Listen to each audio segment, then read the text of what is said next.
Hi friends, welcome to Sanjaya study circle. May 15 and 16 current affairs தான் பார்க்க போகிறோம். First news, கடலோர காவல் படையின் மாசு கட்டுப்பாட்டு பயிற்சி இன்று நிறைவு. இது சென்னை துறைமுகத்தில் எண்ணெய் கசிவை ஏற்படுத்தும் பல்வேறு துறைகளுக்கிடையே இந்த மாசு கட்டுப்பாட்டு பயிற்சி அளித்து வராங்க. இது நாட்டின் முக்கிய துறைமுகங்களுக்கு அருகே ஏற்படும் எண்ணெய் கசிவு குறித்து அதை அகற்றி எப்படி கடல் கட்டுப்படுத்துதுன்றதுக்காக இந்த மாசு கட்டுப்பாட்டு பயிற்சி அளித்து வராங்க. இந்த கடலோர காவல் படையின் கிழக்கு மண்டல சார்பில் நிகழாண்டுக்கான பயிற்சி சென்னை துறைமுகத்தில் அளித்திருக்காங்க. இதில் இந்திய கடலோர காவல் படையின் துறைமுகம், எண்ணெய் நிறுவனங்கள், மாநில பேரிடர் மேலாண்மை ஆணையம், தமிழ்நாடு மாசு கட்டுப்பாட்டு வாரியம், பெருநகர சென்னை மாநகராட்சி இணைந்து பயிற்சி பெறுகின்றன. இதில் ஃபஸ்ட் நாள் என்ன பயிற்சி அளிச்சிருக்காங்கன்னா, பல்வேறு துறைகளுக்கு இடையே தகவல் தொடர்பு ஒருங்கிணைப்பு சரிபார்க்கறது குறித்து பயிற்சி அளிச்சிருக்காங்க. இது என்ன பிரச்சனை, டேபிள் டாப் என்னும் பயிற்சி அளிச்சிருக்காங்க. அதே ரெண்டாவது நாள் கடலோர காவல் படையின் கப்பல்கள் மற்றும் விமானங்கள் சென்னை துறைமுகத்துக்கு அருகே உள்ள கடலில் ஏற்படும் எண்ணெய் மாசுவை கட்டுப்படுத்தும் திறன் குறித்து பயிற்சி மேற்கொண்டிருக்காங்க. நெக்ஸ்ட் நியூஸ், இந்தியாவில் 3 ஆண்டுகளில் நீரஜ் சோப்ராவுக்கு முதல் தங்கம். இது ஒடிசாவில் நடைபெற்ற ஃபெடரேஷன் கோப்பை தடகள சாம்பியன்ஷிப்பில் ஆடவர் ஈட்டி எறிதல் நீரஜ் சோப்ரா தங்கப்பதக்கம் வென்றிருக்காங்க. இந்த நீரஜ் சோப்ரா எந்த ஊர்னா ஹரியானா. நெக்ஸ்ட் நியூஸ், தேவையற்ற விவாதம்.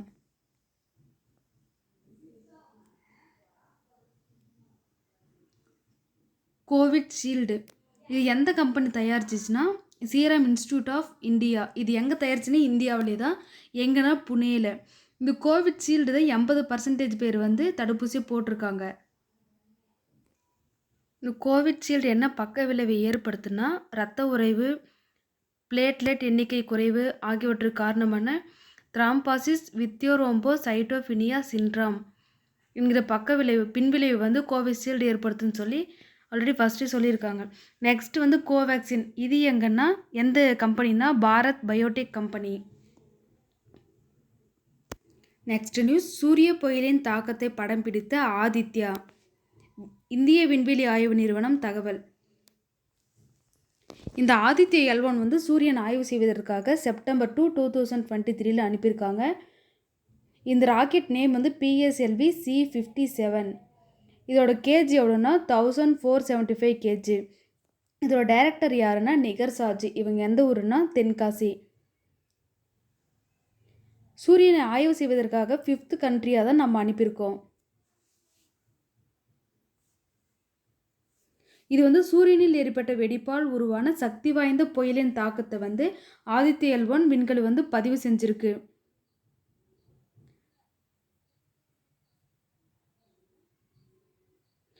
இது பூமியிலிருந்து சுமார் 15 லட்சம் கிலோமீட்டர் தொலைவில் இந்த L1 லெக்ராஞ்சியன் புள்ளி இதை மையமாக கொண்டு சுற்றுப்பாதையில் விண்கலத்தை நிறுத்தி வச்சிருக்காங்க.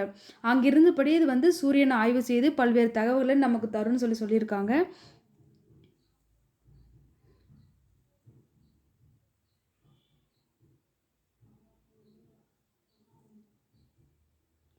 சூரியனின் AR அதாவது 13664 பகுதியில் ஏற்பட்ட வெடிப்பில் உருவான பலத்த மின்காந்த புயலின் தாக்கம் பூமியில் உணரப்பட்டது. இது 2003ஆம் ஆண்டிலிருந்து இதுவரை சூரியனில் ஏற்பட்ட மிக சக்தி வாய்ந்த புயலான்னு சொல்லியிருக்காங்க.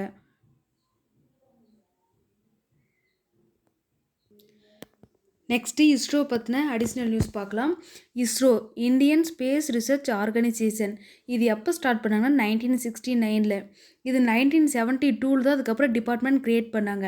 நம்மளோட ஃபஸ்ட்டு சேட்டிலைட் எதுனா 1975 அனுப்பணும், ஆரியபட்டா. எங்கே இருந்துன்னா ரஷ்யா, பைக்கனூர். இது ரஷ்யாவோட ராக்கெட் மூலமாக தான் நம்ம அனுப்பணும். அதோட ஃபஸ்ட்டு ஹெட் யாருன்னா விக்ரம் சாராபாய். இவர் தான் ஃபாதர் ஆஃப் இந்தியன் ஸ்பேஸ் சென்டர்னு சொல்கிறோம். இஸ்ரோவோட ஹெட் குவார்ட்டர் எங்கே இருக்குன்னா பெங்களூரில் இருக்குது.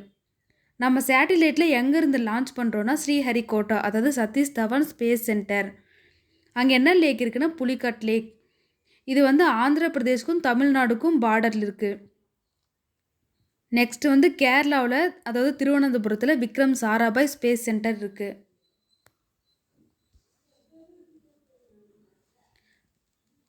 நெக்ஸ்ட்டு வந்து 2014 மங்கள்யான் மிஷன் அனுப்பணும். இது வந்து மார்ஸ், அதாவது செவ்வாய்க்கோள் ஆய்வு செய்வதற்காக தான் நம்ம அனுப்பணும்.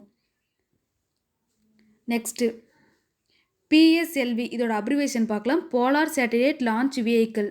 இது வந்து 1750 kgக்குள்ளே இருக்கிற சேட்டலைட்டை எடுத்து செல்லும். நெக்ஸ்ட்டு GSLV, இது வந்து Jio synchronise satellite launch vehicle. இது வந்து பிலோ 4000 kgக்குள்ளே இருக்கிற சேட்டலைட்டை எடுத்து செல்லக்கூடியது. நெக்ஸ்ட் வந்து SSLV, இது வந்து ஸ்மால் சேட்டலைட் லான்ச் வெஹிக்கிள். இது வந்து பிலோ 500 kgக்குள்ளே இருக்கிற சேட்டலைட்டை எடுத்து செல்லும். நம்ம தமிழ்நாட்டில் தூத்துக்குடி, அதாவது குலசேகரப்பட்டினம், இங்கே தான் பிலோ 500 kgக்குள்ளே இருக்கிற சேட்டலைட்டில் அனுப்புகிறாங்க. அங்கே இருக்கிற மலை வந்து மகேந்திரகிரி. இது வந்து எந்த டிஸ்ட்ரிக்ட்னா திருநெல்வேலி டிஸ்ட்ரிக்ட். நெக்ஸ்ட்டு சந்திராயன் 1, இது வந்து 3 மிஷன் சொல்லலாம். இது வந்து அக்டோபர் 22, 2008 தான் நம்ம அனுப்பணும். இதோட ராக்கெட் நேம் வந்து PSLV C11. இதோட ஹெட் யாருன்னா மயில்சாமி அண்ணாதுரை. இவர் தான் மூன் மேன் ஆஃப் இந்தியான்னு சொல்கிறோம். நெக்ஸ்ட்டு சந்திராயன் 2, இது வந்து 22 ஜூலை 2019 அனுப்பணும். இது ராக்கெட் நேம் என்னென்னா GSLV LBM-3. இதோட ஹெட் யாருன்னா வனிதா முத்தையா. இதில் வந்து லான்ச் ஆர்பிட், லேண்டர், ரோவர்னு இருக்குது. இந்த லான்ச் ஆர்பிட்டோட ஆயுட்காலம் வந்து 7 years. லேண்டர்னா விக்ரம், இதோட பொருள் என்னென்னா ஆற்றல். நெக்ஸ்ட்டு ரோவர்னா பிரக்யான்னா ஞானம்னு பொருள். நெக்ஸ்ட்டு சந்திராயன் 3, இது மூனோட சவுத் போல ஆய்வு செய்வதற்காக தான் இது நம்ம அனுப்பியிருக்கோம். இது எப்போ அனுப்பணும்னா 14 ஜூலை 2023. இதோட ஹெட் யாருன்னா வீரமுத்துவேல். இதோட ராக்கெட் நேம் என்னென்னா GSLV LBM-3 Mark 4. இது எவ்வளோ கேஜின்னா 3900 kg. இதில் வந்து லேண்டர், ரோவர் மட்டும் அனுப்பியிருக்கோம். ஏன்னா ஆல்ரெடி சந்திராயன் 2ல் ஆர்பிட் அனுப்பணும். அதோட ஆயுட்காலம் வந்து 7 yearsன்றதுனால லேண்டர், ரோவர் மட்டும் சந்திராயன் 3ல் அனுப்பணும். இதோட வேலிட் டேஸ் வந்து 14 days. இந்த ரோவரில் 2 இருக்குது, APXS, LIBS.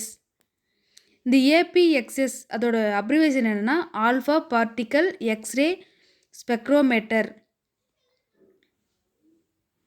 இது வந்து மணல் ஆராய்ச்சி செய்கிறதுக்காக. நெக்ஸ்ட் வந்து LIBS, இது வந்து laser induced break down spectroscope. இது வந்து 10 சென்டிமீட்டர் பாறைகளை துளைத்து ஆராய்ச்சி செய்கிறதுக்காக. நெக்ஸ்ட் மிசைல் மேன் ஆஃப் இந்தியான்னு யாரை சொல்கிறேன்னா doctor APJ Abdul Kalam. Next news 243வது விலாங்கு மீன் இனம் கண்டுபிடிப்பு. இது வந்து தூத்துக்குடி கடலில் 243வது விலாங்கு மீன் இனம் கண்டுபிடிக்கப்பட்டிருக்காங்க.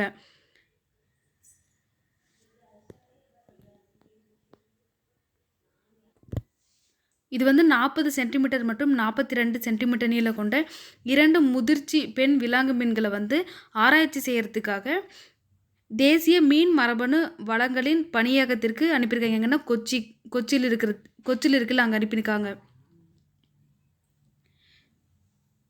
இந்த விலாங்கு மீன் வகை வந்து இந்திய நீர்நிலைகளில் உள்ள அனைத்து மீன்களிலிருந்து வேறுபட்டுள்ளது அப்படின்னு சொல்கிறாங்க.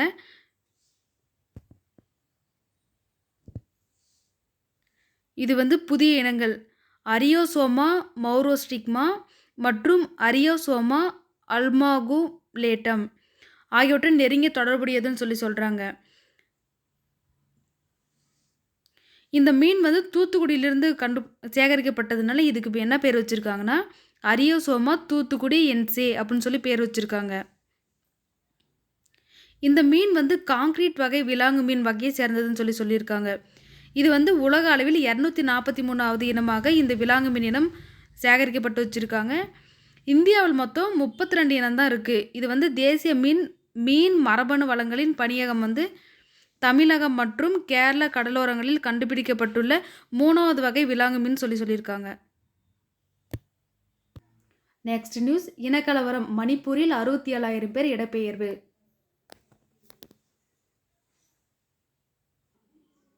தெற்காசியாவில் உள்நாட்டு வன்முறையால் கடந்த ஆண்டு மொத்தம் வந்து 69,000 பேர் இடம்பெயர்வு செஞ்சுருக்காங்க. அதில் வந்து மணிப்பூரில் இருந்து மட்டுமே 67,000 பேர் இடம்பெயர்வு செஞ்சுருக்காங்க.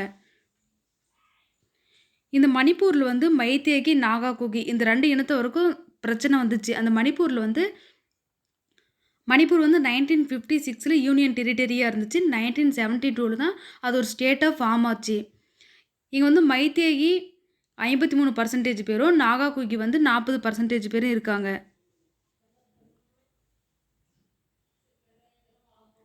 மணிப்பூரில் வந்து பழங்குடியினருக்கு சிறப்பு அந்தஸ்து உரிமைகள் உள்ள சூழலில் வந்து இந்த மைத்தேகி சமூகத்தினரும் எங்களுக்கும் இந்த பழங்குடியினர் பட்டியலில் சேர்க்கப்படணும்னு சொல்லி கேட்டு வராங்க. நெக்ஸ்ட் இதை பற்றின அடிஷ்னல் நியூஸ் பார்க்கலாம். 8th ஷெட்யூலில் லாங்குவேஜ் பற்றி இருக்குது. இப்போ அஃபிஷியல் லாங்குவேஜ் எத்தனை இருக்குன்னா 22 இருக்குது. அதில் வந்து 21st கான்ஸ்டியூஷன் அமெண்ட்மெண்ட் ஆக்ட் எப்போன்னா 1967 அதுபடி 15வது லாங்குவேஜாக சிந்தியும். ஏன்னா இதுக்கு முன்னாடி 14 லாங்குவேஜ் தான் இருந்துச்சு. அதுக்கு பின்னாடி 21வது கான்ஸ்டியூஷன் அமெண்ட்மெண்ட் படி 15வது லாங்குவேஜாக வந்து சிந்தியை சேர்த்திருக்காங்க. நெக்ஸ்ட்டு வந்து 71வது கான்ஸ்டியூஷன் அமெண்ட்மெண்ட் ஆக்ட் 1992 படி வந்து 16வது லாங்குவேஜாக கொங்கனியும், 17வது லாங்குவேஜாக மணிப்பூரி, 18 வந்து நேபாளி இது சேர்த்திருக்காங்க. இந்த மணிப்பூரின்றது மணிப்பூரில் பேசப்பட்டு வர லாங்குவேஜ். அதே நேபாளி லாங்குவேஜ் வந்து எங்கெங்கே பேசுகிறாங்கன்னா Uttar Pradesh, West Bengal, Assam, Bihar. Next 92nd constitution amendment act படி 2003 அதுபடி 19வது லாங்குவேஜாக வந்து போடோ, அது வந்து அஸ்ஸாமில் பேசுகிறாங்க. 20வது லாங்குவேஜாக டோங்ரி, இது வந்து ஹிமாச்சல் பிரதேஷ், ஜம்மு அண்ட் காஷ்மீரில் பேசுகிறாங்க. நெக்ஸ்ட்டு 21வது லாங்குவேஜாக வந்து மைத்தேலி, இது வந்து பீகார், ஜார்க்கண்ட். நெக்ஸ்ட்டு 22வது லாங்குவேஜ் வந்து சாந்தாலி, இதுவும் பீகார், ஜார்க்கண்ட் இந்த பகுதியில் பேசுகிறாங்க.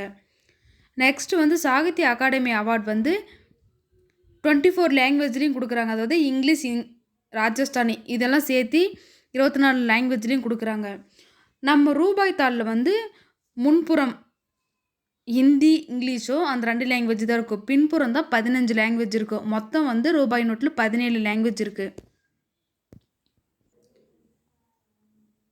நெக்ஸ்ட் நியூஸ், குடியுரிமை திருத்த சட்டத்தின் கீழ் முதல் முறையாக 300 பேருக்கு இந்திய குடியுரிமை சான்றிதழ். இந்த குடியுரிமை வந்து 5 முறையில் நம்ம பெறலாம். அதாவது அதே 3 முறையில் நம்ம இழக்கலாம். அந்த 5 முறையில் எப்படின்னாக்க, நம்மளோட பிறப்பின் மூலம், அதாவது பை பர்த். செகண்ட் வந்து மரபு வழி மூலம். தேர்டு பதவி மூலம். ஃபோர்த்து வந்து அயல் நாட்டவர் குடியுரிமை. 5வது வந்து புதிய பகுதிகளை இணைப்பதன் மூலம் குடியுரிமை வாங்கலாம். அதே எத்தனை முறையில் இழக்கலாம்னா 3 முறையில் இழக்கலாம். அது எப்படின்னாக்க, தானாக வந்து வேணான்னு சொல்கிறது, அதாவது துரத்தல். 2வது வந்து நீக்கிறது. 3வது வந்து இழத்தல். இந்த குடியுரிமை வந்து 6 முறை திருத்தம் செஞ்சுருக்காங்க.